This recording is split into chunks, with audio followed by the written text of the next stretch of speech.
welcome to another edition of Debatable here on GodIsAGeek.com. My name is Colm and we've had a rough couple of weeks, it's very fair to say. So I decided, with the okay of Mark, Mark, it is okay, that to start this show, we're going to put you in a bit of a good mood. So, Mark, if you please. Excellent. Now, on to Minecraft. You have to dream big. See a gap in the market, deliver a more stellar service than competitors, and reap the rewards. A true rags to riches story. As a general rule, we love to see the underdog face off against the established entity and take the top spot. A lot of the time though, when an upstart gains momentum, the rival will see it coming and flash the cash before an upstart gets a chance to overthrow their big bad rival. This year alone, Google has acquired 28 companies, with the latest happening last Thursday at time of recording. Facebook has made a measly 7 acquisitions since January, but that does include Oculus and WhatsApp. Microsoft has been even more cagey, only acquiring 5 companies, but there's a chance the 6th will be coming real soon. Whilst working for the candy-crushing King.com and in his late 20s/early 30s, Swedish developer Marcus Persson would come home from his day job and get coding on a little side project. This side project grew and grew, and he went out to form his own video game studio with best friend Jacob Purser. And that side project? It went on to become one of the most important video games of all time. Mojang released Minecraft as an alpha build in 2009, and in 2011 the full version was made available on PC.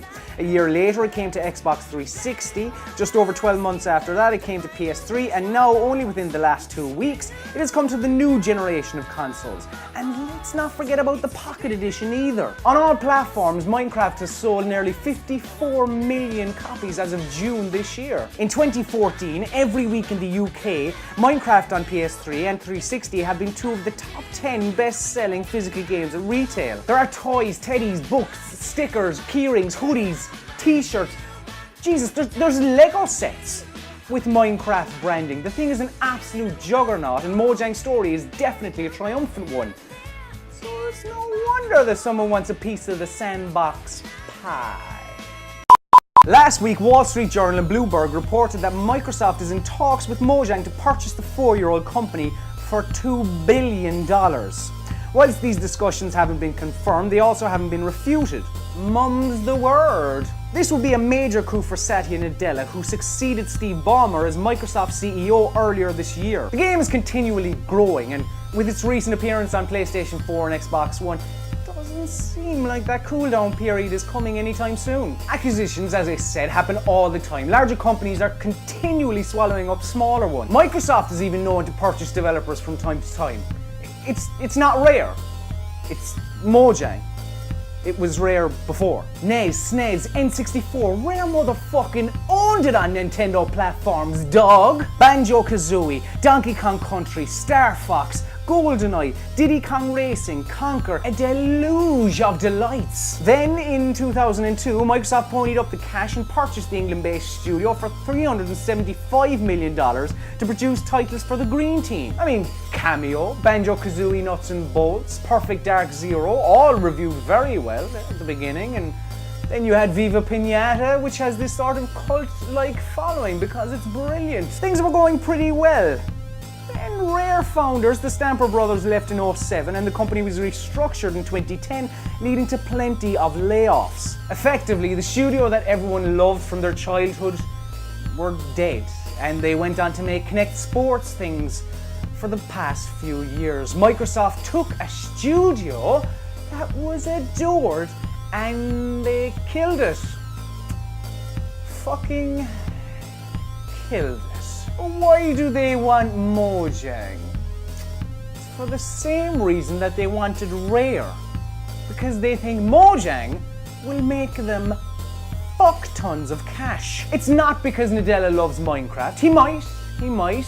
But I'm sure Nadella also loves Curly Wurlies and Freddos, and you don't see Bill Gates trying to buy Cadbury's now, do you? They think Minecraft will make it rain dollar bills, y'all. The thought of a Microsoft-controlled Mojang scares people though, and makes them think Minecraft will be removed from their PS3s and PS4s. And if that's the case, You're fucking mental! Millions of people have bought the game on PS3 already, and no doubt the PS4 version will do rather healthily too. Who benefits monetarily post-acquisition? Microsoft. Now, if they hadn't been released on those platforms yet, then maybe Microsoft would put the brakes on that. But with it already out in the wild, no fucking chance. As for a Vita version, Microsoft don't have a handheld on the market. So like they did with Rare after they bought them, they allowed them still throw out DS games. They're not going to stop this train rolling. So don't worry, Vita owners. At least you'll have Minecraft to play. Something anyway, at least, isn't it? Where they really make their cash is in Minecraft 2, Block Harder. Yeah, but I don't need a Minecraft 2, do you know?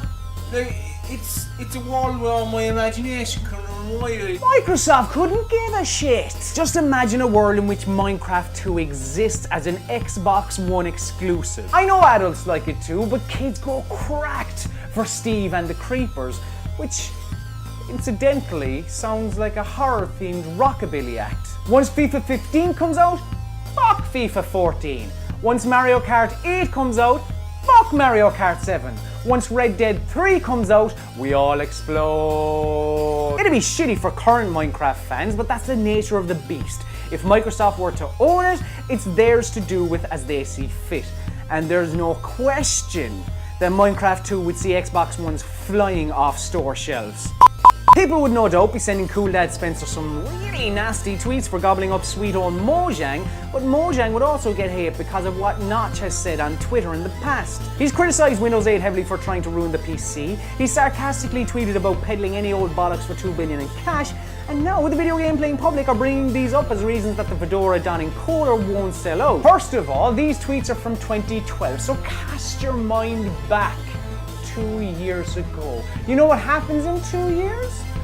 An awful lot. Here's something I tweeted 2 years ago on the same day Notch lashed out at Microsoft. Now, I have no iota what I'm talking about, but I'm sure a smear campaign will probably bring it up when I'm trying to reboot Croc. Relations between Mojang and Microsoft are apparently very favourable now. And also, if the figure is to be believed, it's $2 billion pissing dollars! This past June, Notch was feeling the heat after his company began to be more stern with its EULA, and there was a massive backlash. Notch again took to Twitter to subtweet his frustrations. Bloomberg has reported that person actually went to Microsoft himself and instigated the deal. Maybe because he's just had enough. This is the man that in August last year said 0x10c or 0x10 cube or 0 to the power, whatever the fuck the name of that actually was, but you know what I'm on about, the space thing, was being put on the back burner because of creative block. Notch could just be wrecked and want to chill in the sun with his wife in Gran Canaria sipping a sex on the beach, which he bought with his $1.4 billion. Because if all of this is true, that's what Notch himself would pocket from the $2 billion deal. And that's not selling out. That's being a good businessman. At time of recording, this still remains a rumour, but by the time you're watching it, it could be found to be false. And we all move on with our lives. But if the deal does go through, it'll be interesting to see what happens. Scrolls hasn't set the world alight, while Hearthstone captured the imagination of the majority. 0x10c cubed, whatever, that thing, as I said, was shelved. Are they a one series wonder? Who knows? Like Rare, could the Swedish studio sign on the dotted line only to become a whimpering shell of its former self and be put on Connect Sports Transfer Deadline Day the Jim White experience? I don't know. All I can say is $2 billion? Mojang has had worse days. And this is normally the part of the show where I would say this is my favourite part of the show, where you get to voice your opinion on what I said last week. What I said last week was actually a follow-up to what I said the previous week, before last week, when I spoke about everything. When I spoke about all of the tension and whatnot between the press and the gamer and all that kind of shit. So I think we discussed it last week. So we're not going to have a comment section this week, effectively. But thank you very much. There was the Gaming Heretic, you put a couple of comments in there, thank you very much. But this is basically, I'm going to use this opportunity to ask you to, if you could, it would be fantastic, to keep your comments at just a tad bit shorter. just a teensy bit, and I will keep my responses a bit shorter, just to tighten that motherfucker up just a small bit. It'd be great. But please do comment anyway. On this week's show, tell me why I'm completely wrong about Minecraft and Mojang, and I don't know why you think it would be selling out, or why it would be ruining the purity of Minecraft, stuff like that.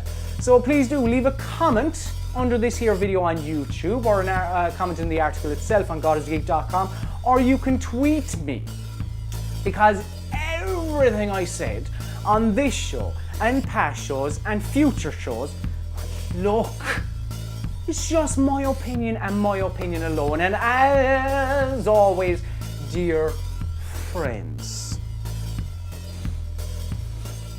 it's debatable.